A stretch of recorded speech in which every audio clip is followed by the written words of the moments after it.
آج ہم سبق پڑھتے ہیں اس میں غیر متمکن، تاکہ یہ پورا ہو جائے اور پھر ہم آگے چلیں۔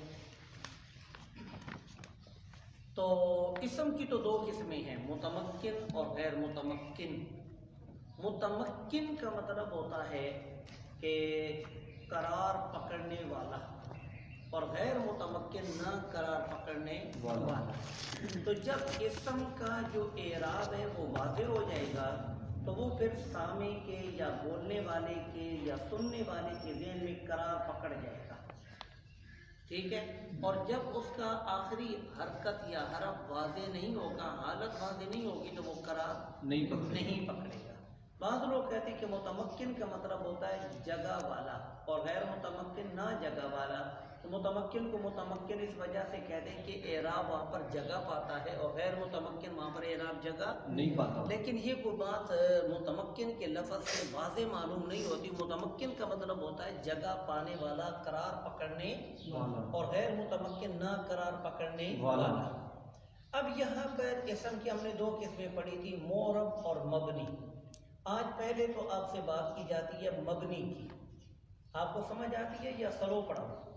جی ٹھیک ہے، کیونکہ آپ یہ غالباً سب سے چھوٹی کلاس کے آپ دونوں، آپ ہی ثانیہ میں تھے نا پچھلے سال؟ آپ ہی؟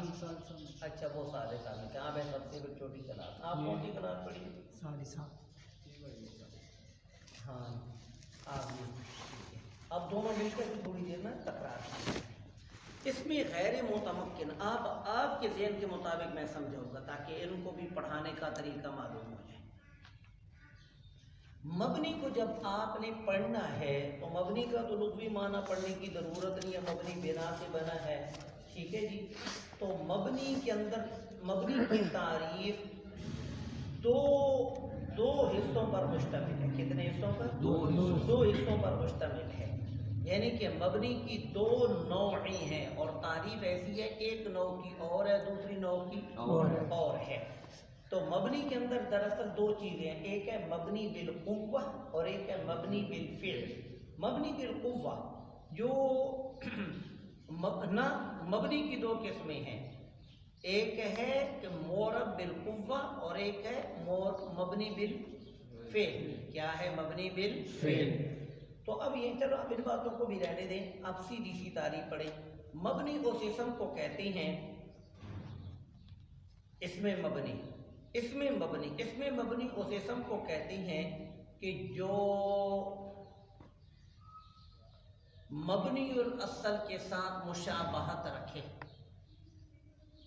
مبنی الاصل کے ساتھ مشابہت رکھے، ٹھیک ہے، چاہے ترکیب میں واقع ہو یا نہ ہو۔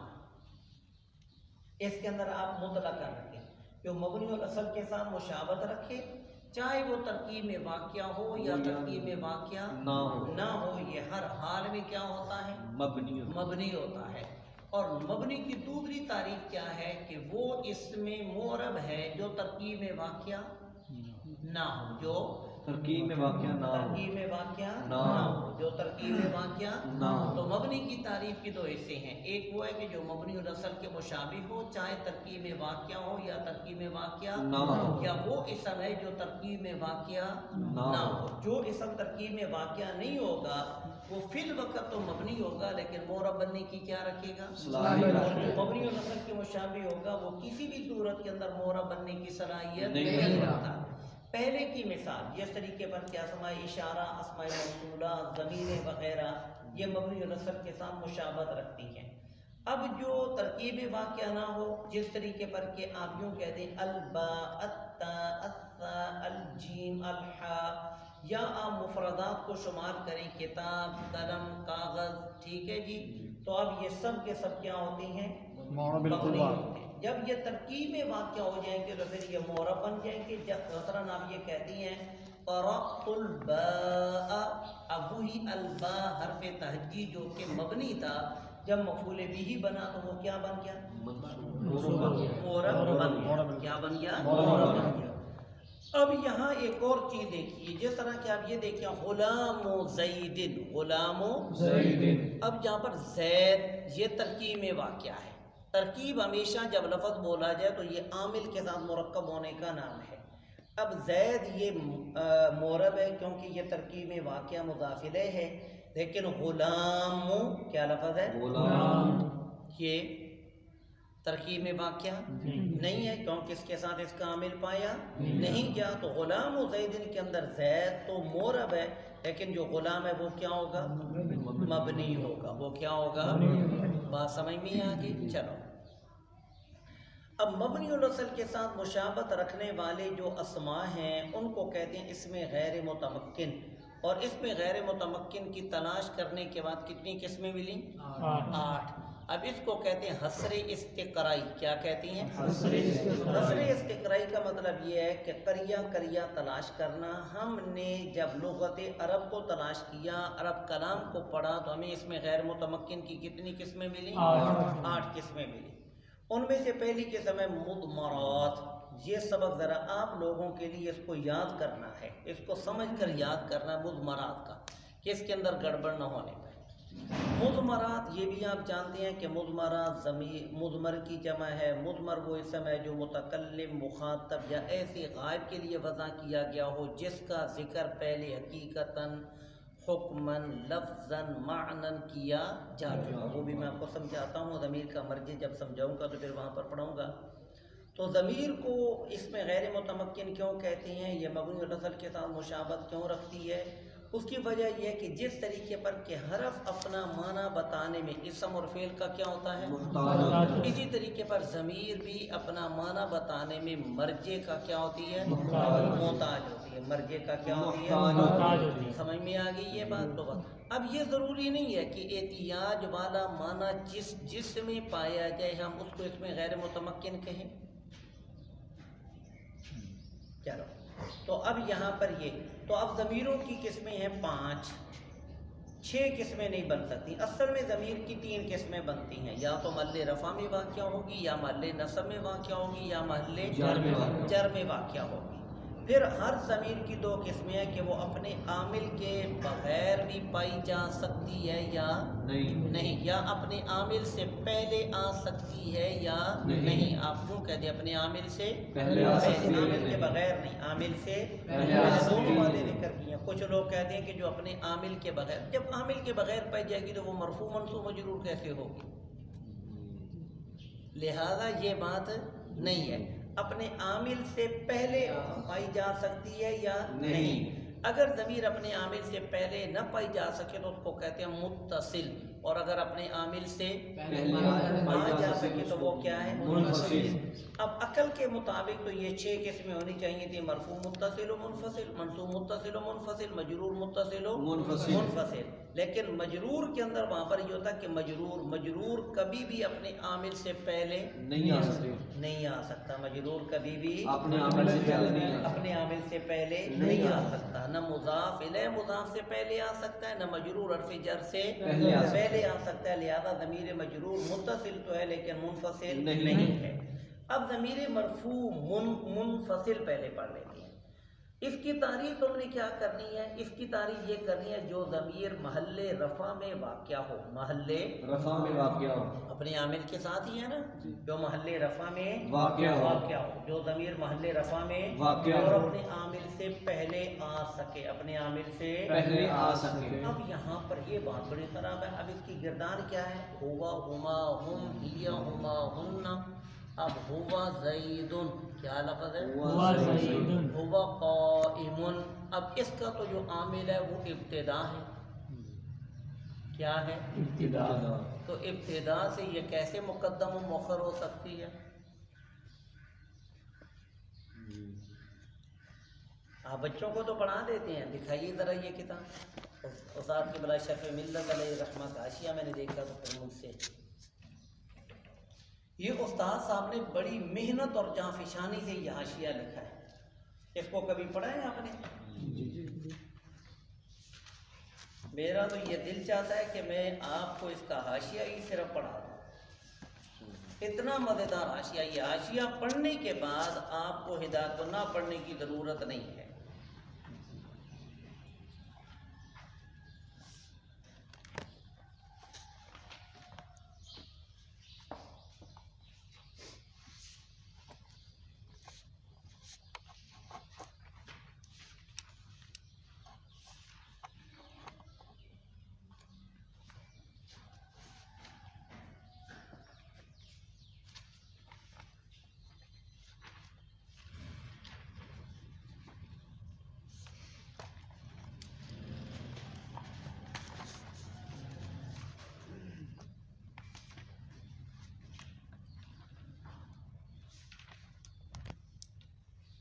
ہاں یہ 4 نمبر پہ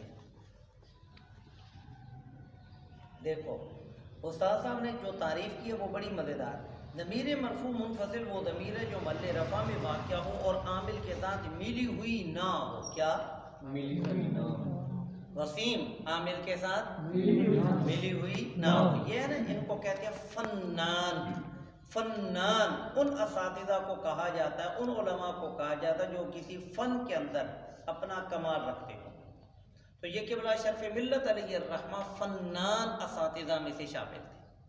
تو آپ نے تعریف یہ کی ہے کہ ضمیر مرفوع منفصل وہ ضمیر ہے جو محل رفع میں واقع اور اپنے عامل کے ساتھ ملی ہوئی نہ. اب اس کا عامل تو ابتدا ہے.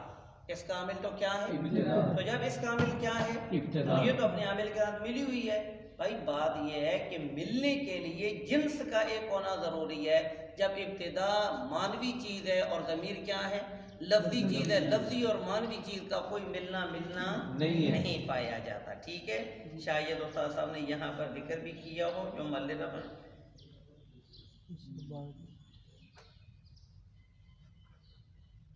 چلو اب یہاں پر یہ آ گئی ہے ضمیر مرفوع. اب اس کو ذرا دیکھیے کہ یہ ضمیر مرفوع منفصل 14 ضمیریں ہیں. انا نحن انت انتما انتم انتی انتما انتن ہوا ہما ہم ہی ہما ہن. اب یہاں پر جو آپ کو جو بات پڑھنے والی چیز ہے وہ یہ ہے کہ یہ ضمیر صرف بارد ہوتی ہے, مستتر نہیں ہوتی. یہ تو بات آپ کو معلوم ہے کہ یہ ضمیر ہمیشہ کیا ہوتی ہے بارد ہوتی ہے, مستتر نہیں ہوتی. انا میں 2 قول ہیں. انا میں 2 قول ہیں. پہلا قول تو یہ ہے کہ انا ضمیر ہے مبنی بر فتح, الف اشباع کے لیے ہے, یعنی نون کے فتح کو کھینچ کر پڑھا تو کیا بن گیا الف. تو انا کیا لفظ ہے. تو آپ قرآن مجید میں انا پڑھتے ہو کہ انا پڑھتے ہو, تو اس کا مطلب یہ ہے کہ آپ اسی قول پر عمل کرتے ہیں. اور دوسرا قول اس کے اندر یہ کہ انا ضمیر ہے, اس صورت میں یہ مبنی بر سکون ہے. اب یہ بات بھی ایک نئی چیز آپ کے سامنے آ گئی ہے کہ انا کے اندر 2 قول ہیں. کچھ علماء یہ فرماتے ہیں اور مختار قول یہی ہے کہ الف اور نون زبر نا یہ کیا ہے ضمیر ہے, اور آخر میں جو الف ہے وہ برائے اشباع ہے. اور دوسرا قول یہ ہے کہ یہاں پر یہ پورا الف نا نون زبر الف نا, یہ پورا کیا ہے یہ پوری ضمیر ہے. پھر اس کے بعد آگے ذرا دیکھیے تو انا حاضر کے 6 صیغوں میں. اب یہ دیکھو انت انتما انتم انتی انتما انتن. ان موصول حرفی ہے. کیا ہے موصول حرفی ہے. بولو ان کیا ہے موصول حرفی ہے. ان تمام صیغوں میں انت انتما انتم میں جو ان ہے یہ ضمیر نہیں ہے, یہ موصول حرفی ہے. موصول حرفی ہے. تا تما تم تے تما تن. ٹھیک ہے نا. یہ ان سب میں جو تا آیا ہے کیا آیا ہے تا آیا ہے, یہ علامت خطاب ہے. یہ کیا ہے علامت خطاب. یہ کیا ہے علامت خطاب. اور علامت خطاب ہے. انتا کے اندر تا زبر تا یہ ضمیر ہے, انتما کے اندر ان موصول حرفی ہے, تا حرف خطاب ہے, میم حرف اماد ہے, الف علامت تثنیہ. نہیں سمجھے جی. انتا کے اندر ان موصول حرفی ہے, تا ضمیر مرفوع متصل ہے. انتما کے اندر ان موصول حرفی, تا حرف خطاب, میم حرف اماد. اماد کا مطلب یہ ہوتا ہے سہارا دینا. کیونکہ الف سے پہلے میم کو لایا گیا, اس لیے میم کو لایا گیا. اگر میم نہ لاتے تو آپ نے تا کو زبر دینی تھی. کس کو زبر دینی تھی؟ کسی دور میں بنائیں بھی پڑھائی جاتی تھی. آپ پڑھتے ہو جی. کون سی کتاب سے بنائیں پڑھی ہیں؟ ارشاد صرف تصویر ارشاد آپ نے پڑھی ہے؟ نہیں مجھ سے نہیں پڑھی. شروع سے تعلیم صرف میں پڑھی ہے. صرف میں سادہ صرف یہ لکھی ہے. تو یہ تو پھر بڑی, آپ جب عالم بن جائیں گے تو آپ سے پوچھا جائے گا کہ بناؤں کی کتاب بتاؤ, تو آپ کیا حوالہ دیں گے؟ تعلیم الصرف کا یا تعلیم المنطق کا؟ یہ تعلیم المنطق تعلیم الصرف ہے, یہ تو اور کتابوں سے اخذ کیے گئی ہیں. اصل جو کتاب ہے وہ آپ پڑھ لیں صرف بتھرال. ٹھیک ہے, صرف بتھرال کے اندر جس طریقے پر تفصیل سے بنائیں پڑھائی گئی ہیں وہ کسی اور جگہ پر نہیں. اسی طرح تسہیل الارشاد، ارشاد و صرف. چلو باہر کیا، چلو انتما کے اندر ان موصول حرفی ہے، تا حرف خطاب ہے، میم حرف عماد ہے. میم حرف اماد کی بات ہو رہی تھی کہ میم حرف اماد کیا ہے، کہ اگر ہم میم نہ لے کر آتے تو انتا سے تثنیہ بناتے تو انتا کے آخر میں کیا لے کر آتے؟ الف علامت تثنیہ، تو یہ کیا بن جاتا؟ انتا. اب انتا کے اندر اگر آپ اشباع کرتے تو تثنیہ اور واحد کی صیغے میں فرق نہ رہتا، تو پھر الف تثنیہ سے پہلے میم حرف اماد لے کر آئے، میم حرف اماد لے کر اب آئے. سوال یہ کہ میم ہی کیوں لے کر آئے، اور حرف تھوڑے تھے؟ سألتمونیہا، اور میں سے کوئی اور حرف لے آتے، میم کیوں لے کر آئے؟ تو اس کا جواب یہ، کیا جواب ہے؟ اس کا جواب یہ ہے کہ بہت سے اسماء ایسے ہیں جن کے شروع میں میم لایا جاتا ہے، میم لایا جاتا ہے. اس میں ظرف کے شروع میں میم. اس میں فاعل کے شروع میں غیر ثلاثی مجرد میں میم. اس میں مفعول کے شروع میں میم. اس میں اعلیٰ کے شروع میں میم. تو پھر تو یہاں پر کیا لے کر آئے؟ میم. میم. تو میم کو پھر ہم نے فتح دیا کیونکہ الف کا ما قبل مفتوح ہوتا، تو یہ کیا بن گیا؟ انتما. کیا بن گیا؟ انتما. پھر آگے سے بات بن گئی کہ انتما کی تا کو پیش کیوں دیا؟ جی. تا کو پیش کیوں جی، دیا؟ کوئی بتائیے. میم اشمام ادیابات اور بننا چاہیے. وہ تو میم کی تو بات ہو گئی نا. میم شفوی روپ میں ہاں میم شفوی ہے، تو پھر اس کے مطابق حرکت بھی وہ لے کر ہے جو کہ شفوی ہو، تو وہ کیا ہے؟ ضمہ. تو یہ بن گیا انتما. آگے چلو، انتم ان موصول حرفی. تا حرف خطاب. میم حرف ایمان. اور ضمیر جو ہے نا وہ معذوف ہے، وہ ہے واو. انتم کیا لفظ ہے؟ انتم. بولو انتو. ٹھیک ہے جی. اب یہاں پر تو بعض علماء یہ فرماتے ہیں کہ انتم کے اندر وہاں پر میم علامت جمع مذکر ہے، لیکن صحیح بات یہ کہ میم علامت جمع مذکر نہیں ہے. انتمو، انتے، انتما تو وہی بات ہو گئی ہے. انتن اصل میں تھا انتمنا، کیا تھا؟